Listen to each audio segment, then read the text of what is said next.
കലോത്സവത്തിന്റെ പേര് ഇന്തിഫാദ എന്നിടാനുള്ള തീരുമാനത്തിൽ തുടങ്ങിയ വിവാദം ഒടുവിൽ അവസാനിച്ചത് ലക്ഷങ്ങളുടെ കോഴ ആരോപണത്തിൽ. 1-ാം സ്ഥാനത്തിന് 1.5 ലക്ഷം, 2-ാം സ്ഥാനത്തിന് 1 ലക്ഷം, 3-ാം സ്ഥാനത്തിന് 50,000 എന്നിങ്ങനെയാണ് സമ്മാനങ്ങൾക്കുള്ള നിരക്കെന്നാണ് ശബ്ദ സന്ദേശത്തിൽ വ്യക്തമാകുന്നത്.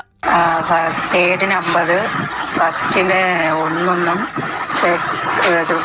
ഫസ്റ്റിനല്ല സെക്കൻഡിന് 1, ഫസ്റ്റിന് 1.5 എന്തോ പറഞ്ഞു. അങ്ങനെയാണെങ്കിൽ ഡാൻസ് ഐറ്റത്തിന് പൈസ കൊടുത്ത് മേടിച്ചാൽ പോരെ എന്ത് പറയണമെന്ന് കേട്ടു. കോഴ നൽകിയവരെ മനസ്സിലാക്കാൻ കാൽപാദത്തിനടിയിൽ അടയാളമിടണമെന്നെഴുതി ചെസ് നമ്പറിന്റെ പടവും ഉൾപ്പെടെ അയച്ച ഒരു വാട്സാപ്പ് മെസ്സേജിന്റെ സ്ക്രീൻഷോട്ടും പ്രചരിക്കുന്നുണ്ട്.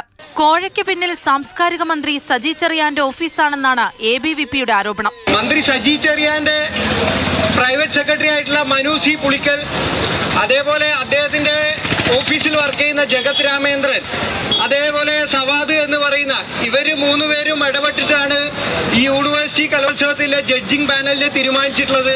സെക്രട്ടേറിയറ്റിന് മുൻപിൽ കലാപ്രകടനം നടത്തി ABVP.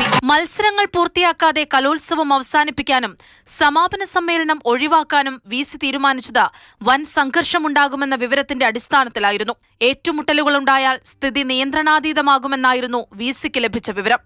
സംഘാടക വീഴ്ചയെയും സംഘർഷത്തെയും തുടർന്ന് കലോത്സവം അങ്ങനെ പാതിവഴിയിൽ അവസാനിപ്പിക്കേണ്ടി വന്നു.